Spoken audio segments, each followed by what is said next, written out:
दर्शक तथा श्रोतावृन्दहरूमा कोटि कोटि नमन। त दर्शकवृन्द श्रोतावृन्द आउनुहोस्, आज हामी यो चौथीको साँझमा भोलिको वसन्त पञ्चमी अथवा सरस्वती पूजाको महत्त्वको बारेमा एकैछिन चर्चा गरौँ। त दर्शकवृन्द पुनः यहाँहरूलाई नमन गर्दै भोलिको वसन्त पञ्चमी सन्दर्भमा, यसको महत्त्व र उपादेयताको सन्दर्भमा यहाँहरूसँग म केही समय रहनेछु। त सम्पूर्ण धर्मानुरागी दर्शकवृन्द, यो माघ शुक्ल पञ्चमी अथवा वसन्त श्रवण हामी भन्दछौँ। यसको महत्त्व र उपादेयताको बारेमा सन्दर्भहरू अथवा विभिन्न प्रसङ्गहरू धर्मशास्त्र, इतिहास, पुराण, ज्योतिष लगायत सबै कुराहरूलाई मन्थन गर्दा विशेष गरी वसन्त श्रवणको महत्त्व, जस्तो ज्योतिषीय मान्यता अनुसार तान्त्रिक विधिको प्रारम्भ भएको दिन पनि यसलाई मानिन्छ, माघ शुक्ल पञ्चमी अथवा वसन्त श्रवणको दिन। तन्त्र विद्याको प्रारम्भको दिन पनि यसै दिनलाई, यसै तिथिलाई मान्ने गरिन्छ भने अर्कोतर्फ वारस्पत्य संहिता अनुसार पनि विशेष गरी मानिसका क्रियाकलापहरू, मानवीय सृष्टिको क्रम एउटा अनुभूतिको दिन अथवा प्रकृतिलाई मानिसको मस्तिष्कले अनुभूति गर्ने र त्यसलाई प्रस्तुत गर्ने दिनको रूपमा पनि यसलाई वसन्त श्रवण अथवा वसन्त पञ्चमी भन्ने गरिन्छ। यसरी नै विभिन्न पुराणहरूका किम्वदन्ती अथवा पुराणहरूमा उल्लेख भएअनुसार माघ शुक्ल पञ्चमीलाई एउटा अध्ययनको प्रतिष्ठित तिथि र पक्ष अनि दिनको रूपमा पनि लिने गरिन्छ। त दर्शकवृन्द, यो माघ शुक्ल पञ्चमीको विशेष महत्त्व चाहिँ केमा आधारित छ भन्ने धेरै दर्शक र श्रोतावृन्दहरूले मलाई जिज्ञासा राख्नु भएको छ। त दर्शकवृन्द, यो वसन्त पञ्चमी अथवा माघ शुक्ल पञ्चमी वा सरस्वती पूजाको दिन भनिन्छ, विशेष गरी विद्यार्थीहरूका लागि अथवा अध्येताहरूका लागि भनिन्छ। अब अध्येता त तपाईँ हामीसँगै सधैँ नै अध्येता नै हौँ। अब विभिन्न दार्शनिकहरूको विचार अनुसार त विशेष गरी अब कोक्रादेखि चाहिँ अन्तिम अवस्था चितासम्मको जीवन नै एउटा अध्येता अथवा अध्ययनको जीवन हो। तथापि विद्यार्थीहरूका लागि, जो निरन्तर रूपमा औपचारिक रूपमा शिक्षा हासिल गर्ने विद्यार्थीहरूका लागि झनै यो महत्त्वको दिन रहन्छ र रहँदै आएको पनि छ। प्राचीन कालदेखि नै, वैदिक कालदेखि नै। विशेष गरी यो भोलिको वसन्त पञ्चमीको बारेमा चर्चा गर्दा दर्शकवृन्द एउटा आधार के रहेको छ भने, प्राचीन समयमा आदिम युगमा भस्मासुर नाम गरेको दैत्य थियो र यो दैत्यले कामदेव र रति भन्ने, कामदेवकी पत्नी, कामदेव र रति, उनकी पत्नी रतिलाई अपहरण गरेर लगेर आफ्नो घरमा बन्दी बनाएर राखेको थियो। त्यसपछि रतिको रूप, लावण्य, सौन्दर्य देखेर उसलाई अत्यन्त लोभ लाग्यो। रतिलाई चाहिँ सधैँ आफ्नो घरको भान्सामा भान्सेको रूपमा राख्ने निर्णय गर्यो।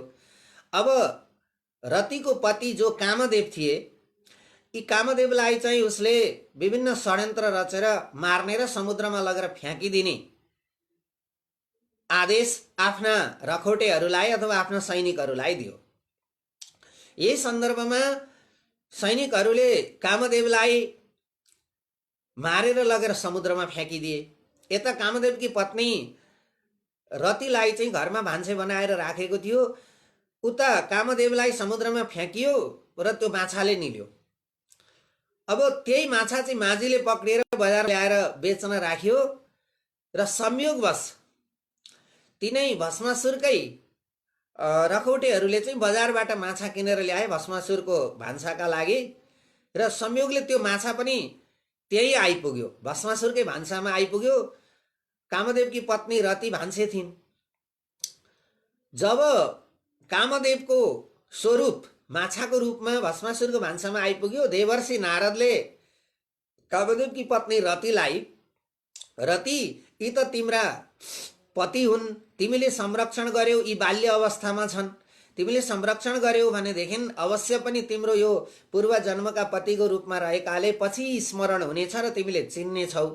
त्यसै कारण तिमीले गुपचुप रूपमा गोप्य रूपमा यिनको संरक्षण गर।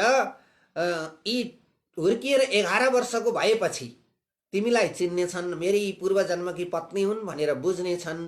तिमीले यिनलाई ज्ञान गुण सिकाऊ अथवा ज्ञान गुण देऊ, पढ्न लेख्न सिकाऊ र सबै कुरा तिमीले बोलेर यिनीसँग व्यक्त नगर, सबै कुरा लेखेर व्यक्त गर्ने गर, ताकि यिनी पनि जान्ने हुन्छन् र तिम्रा कुरा पनि यिनले बुझ्दै जानेछन्, यिनको पठन पाठन पनि चल्नेछ भनेर देवर्षि नारदले कामदेवकी पत्नीलाई सुनाइदिए। यति गरिसकेपछि त दर्शकवृन्द कामदेवकी पत्नी रतिले अब यो कुरा बुझिन् कि उनले मेरा पूर्व जन्मका पति हुन्, यिनको मैले संरक्षण गर्नुपर्छ भन्ने लाग्यो। हृदयमा एउटा प्रेमको सागर पनि उर्लियो कामदेवकी पत्नीमा, रतिमा। अनि उनले संरक्षण गरेर त्यही भान्सामा भस्मासुरकै घरमा राखिन्। यो जानकारी कसैलाई पनि दिइनन् उनले। अब जब ती बालक हुर्काउँदै गए अनि उनले विशेष गरी राम्रोसँग संरक्षण लालन पालन पोषण गर्दै गइन् कामदेवको। जब 6 वर्षका कामदेव लागे त्यसपछि उनले अक्षरारम्भ अथवा लेखेर सबै कुरा उनले व्यक्त गर्न थालिन्। उनलाई बोल्दाखेरि भस्मासुरका रखौटेहरूले सुन्लान् अनि कुनै किसिमको समस्या पर्ला र भोलि मलाई पनि यहाँबाट कुनै किसिमका सङ्कटहरू पर्न सक्छन् भनेर उनले चाहिँ ती आफ्ना पति पूर्व जन्मका पति कामदेवलाई चाहिँ उनले 6 वर्षको उमेरदेखि लेखेर आफ्ना कुराहरू दर्शाउन थालिन् र विभिन्न किसिमका आफ्नो पूर्व जन्मको पति भएकै नाताले पनि काखमा राख्ने, अत्यन्त प्यारो गर्ने, पालन पोषण राम्रो गर्ने, स्याहार सुसार राम्रो गर्ने यो कार्य रतिले निरन्तर गर्दै गइन् र यो रतिले चाहिँ कामदेवलाई आफ्ना कुराहरू लेखेर अनि उनलाई पनि लेख्न सिकाउन थालेको दिन चाहिँ दर्शकवृन्द यो माघ शुक्ल पञ्चमीको दिन रहेछ। र त्यो माघ शुक्ल पञ्चमीकै दिन चाहिँ उनले त्यसरी कामदेवलाई पढाउन अथवा सिकाउन थालेको दिनलाई अत्यन्त महत्त्वपूर्ण दिनको रूपमा लिने गरिन्छ। जब कामदेव 11 वर्षका भए त्यसपछि मात्र उनले पनि कामदेवकी पत्नीले पनि हजुर मेरो पूर्व जन्मको पति हुनुहुँदो रहेछ, त्यसैले यो भान्सामा आइपुग्नु भयो बालक बनेर, मैले नमासिकन हजुरको पालन पोषण र संरक्षण गरेँ अनि म भित्र मेरो हृदयमा प्रेमको सागर पनि उर्लियो। त्यसै कारण मैले हजुरलाई त जुन दिन देवर्षि नारदले मलाई सुनाउनु भयो, चिनाइदिनु भयो, त्यसै दिनदेखि अत्यन्त गहिरो प्रेममा म डुबेकी छु।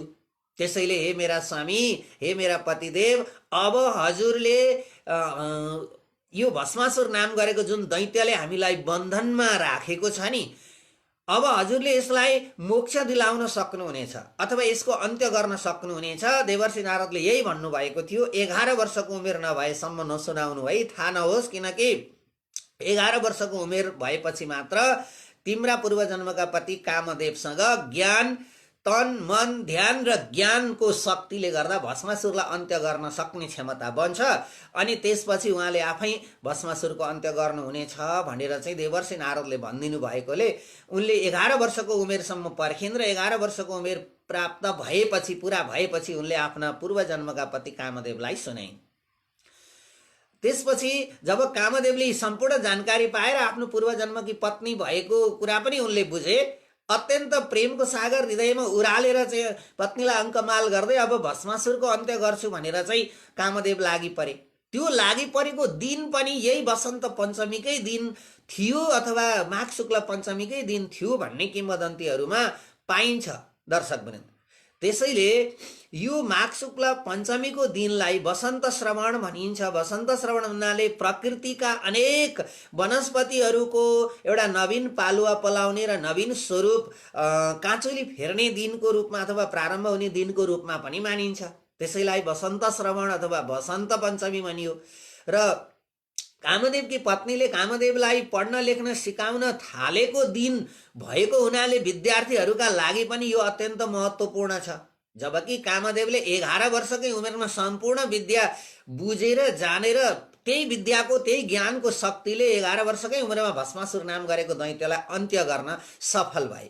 त्यसैले वसन्त पञ्चमीको दिन अथवा माघ शुक्ल पञ्चमीको दिन अक्षरारम्भ गर्ने विद्यार्थीहरूका लागि, बालबालिकाहरूका लागि कुनै पनि किसिमका अनिष्टहरू आफ्नो अध्ययनको सिलसिलामा कहिल्यै पर्दैनन् भन्ने पनि हामीमा विश्वास रहेको छ।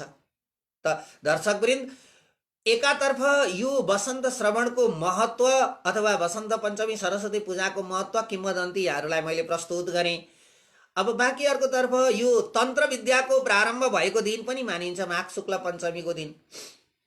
त्यसरी नै अर्कोतर्फ ज्योतिष विज्ञान अनुसार यी हाम्रा विशेष गरी 9वटा ग्रहहरूको जुन चक्र छ नि दर्शकवृन्द, सूर्यलाई परिक्रमा गर्ने यो 9वटा चक्रहरू जुन अथवा 9वटा ग्रहहरूको जुन चक्रको गति छ, यो गतिको प्रारम्भको बिन्दु र अन्त्यको बिन्दु पनि 9वटामा 6वटा ग्रहहरूको अन्त्यको बिन्दु र प्रारम्भको बिन्दु पनि करिब करिब यो माघ शुक्ल पञ्चमीकै पेरिफेरीमा रहने गर्दछ। त्यसैलाई पनि विशेष महत्त्वको रूपमा प्रकृतिमा परिवर्तन आउने गुणको रूपमा पनि लिने गरिन्छ। र अर्को कुरा, वर्षभरि 6वटा ऋतुमध्ये वसन्त ऋतुको सङ्केत पनि हो। हुन त वैदिक कालमा यसलाई चैत्र शुक्ल पञ्चमीमा पनि मनाउने चलन थियो वसन्त पञ्चमी भनेर। त्यसलाई पछि वार्षपत्य संहिता अनुसार अगाडि माघ शुक्ल पञ्चमीमा ल्याइयो। कारण के थियो त भन्दाखेरि रति र कामदेवको जुन संयोग अथवा भेट भएको दिन पनि यही माघ शुक्ल पञ्चमीको दिन थियो भस्मासुरको भान्सामा। अनि त्यसपछि भस्मासुरलाई अन्त्य गरेको दिन पनि यही माघ शुक्ल पञ्चमीको दिन थियो। र रतिले कामदेवलाई पढाउन वा ज्ञान दिलाउन थालेको दिन पनि यही माघ शुक्ल पञ्चमीको दिन थियो। यी धेरैवटा संयोगहरू यसमा जोडिएको हुनाले विद्याकी देवी सरस्वतीको आराधना गर्ने प्रचलन साना साना बालबालिकाहरूमा हामी बीच रहेको छ र भोलिको दिनलाई विशेष महत्त्वको रूपमा लिने गरिन्छ। अझ त्यसमा ज्योतिषीय पञ्चाङ्ग अनुसार त यो यस वर्षको जुन वसन्त पञ्चमी, जुन भोलिको वसन्त पञ्चमी हो नि दर्शकवृन्द, यो झनै महत्त्वले भरिएको छ। हुन त अन्धशुक्र भन्ने किम्वदन्ती यदाकदा कतै कतै बजारमा सुनिन्छ, तथापि अन्धशुक्रसँग भन्दा पनि यसको सन्दर्भ चाहिँ पठन पाठन अध्ययनको प्रारम्भसँग सम्बन्ध छ, तन्त्र विद्यासँग सम्बन्ध छ, ज्योतिष विद्यासँग सम्बन्धित छ। अनि त्यस सँगसँगै हामी बीचमा रहेको जुन हरेक मानिसको शरीरमा एउटा तनको शक्ति हुन्छ, तान्त्रिक शक्ति, शरीरको जुन शक्ति हुन्छ नि, शरीरको शक्तिलाई हामीले अनुभवमा रूपान्तरण गर्ने यो दिनको पनि महत्त्वपूर्ण स्थिति रहन्छ वसन्त पञ्चमी भनेर मान्ने चलन छ। त्यसैले समादरणीय मेरा दर्शकवृन्द, यहाँहरूलाई म के जानकारी गराउँ भने भोलिको यो वसन्त पञ्चमी अथवा माघ शुक्ल पञ्चमी सरस्वतीको पूजा पर्ने दिन सम्पूर्ण विद्यार्थी भाइ बहिनीहरूलाई पनि यो किम्वदन्ती वसन्त श्रवणको अथवा सरस्वती पूजाको दिनको रहेको हुनाले विशेष गरी भोलि कामदेवको पनि पूजा गरिन्छ, रतिको पनि पूजा गरिन्छ। अनि दाम्पत्य जीवन पनि सुखद रहोस् भन्ने कामना गरिन्छ। किनकि यही वसन्त पञ्चमीको दिन कामदेव र रतिको भेट भएको थियो भस्मासुरको भान्सामा। यही वसन्त पञ्चमीको दिन विशेष गरी रतिले कामदेवलाई चिनेकी थिइन् देवर्षि नारदद्वारा। अनि त्यसै दिन उनले चाहिँ कामदेवलाई पढाउन थालिन्। अनि यही वसन्त पञ्चमीको दिन भस्मासुरको पनि कामदेवले 11 वर्षकै उमेरमा अन्त्य गर्न सफल भएका थिए। यी धेरै किम्वदन्तीहरू यसमा जोडिएको हुनाले पनि वसन्त पञ्चमी अत्यन्त महत्त्वपूर्ण रहेको छ। त्यसैले दर्शकवृन्द, यो वसन्त पञ्चमीमा विशेष गरी विद्यार्थीहरूका लागि अझ महत्त्वपूर्ण के मानिन्छ भने वसन्त पञ्चमीको दिन चन्द्रमाको दृष्टि आफ्नो हृदय र मस्तिष्कसँग सम्बन्धित रहन्छ भनेर ज्योतिष विद्याले भन्छ। र यस्तो अवस्थामा ज्ञानको स्वरूप फैलाउन प्रारम्भ गरियो भने सधैँभरि अत्यन्त स्थिर मन, बुद्धि र चित्त रहन्छ। किनकि चन्द्रमा चञ्चल मनका देवता हुन्। अब वसन्त पञ्चमीको मुहुर्तमा चाहिँ चन्द्रमाको दृष्टि हृदयबाट सोझो मस्तिष्कमा रहने र आफ्ना शरीरका सम्पूर्ण इन्द्रियहरूमा सञ्चारित हुने योग पर्ने हुनाले भोलिको दिन अथवा वसन्त पञ्चमीको दिन अक्षरारम्भ गराउन अथवा अक्षरारम्भ गर्नाले वा बालबालिकाहरूलाई गराउनाले जीवनभरि उनीहरूको अध्ययनको क्रम निरन्तर चलिरहन सक्छ र अध्यापनमा सफलता पनि हासिल हुन्छ भन्ने जनविश्वास अथवा किम्वदन्ती हाम्रा शास्त्रीय मान्यताहरूमा रहेका छन्। त आउनुहोस् दर्शकवृन्द, आज तपाईहरू समक्ष मैले यो वसन्त श्रवण सम्बन्धी अथवा वसन्त पञ्चमी सम्बन्धी वा सरस्वती पूजा सम्बन्धी अथवा भोलि कामदेव र रतिको पूजा गर्ने दिन, विशेष गरी यी सबै पक्षहरू जोडिएको दिनको महत्त्वको बारेमा यहाँहरूसँग म केही बेर रहेँ। त बाँकी आगामी दिनहरूमा यस्तै अन्य रोचक प्रसङ्गहरू लिएर उपस्थित हुनेछु। दर्शकवृन्द, आजलाई यो वसन्त पञ्चमी सन्दर्भको सामग्री यति प्रस्तुत गर्दै यहाँहरूसँग बिदा हुन चाहन्छु। धन्यवाद। हस्त, नमस्ते।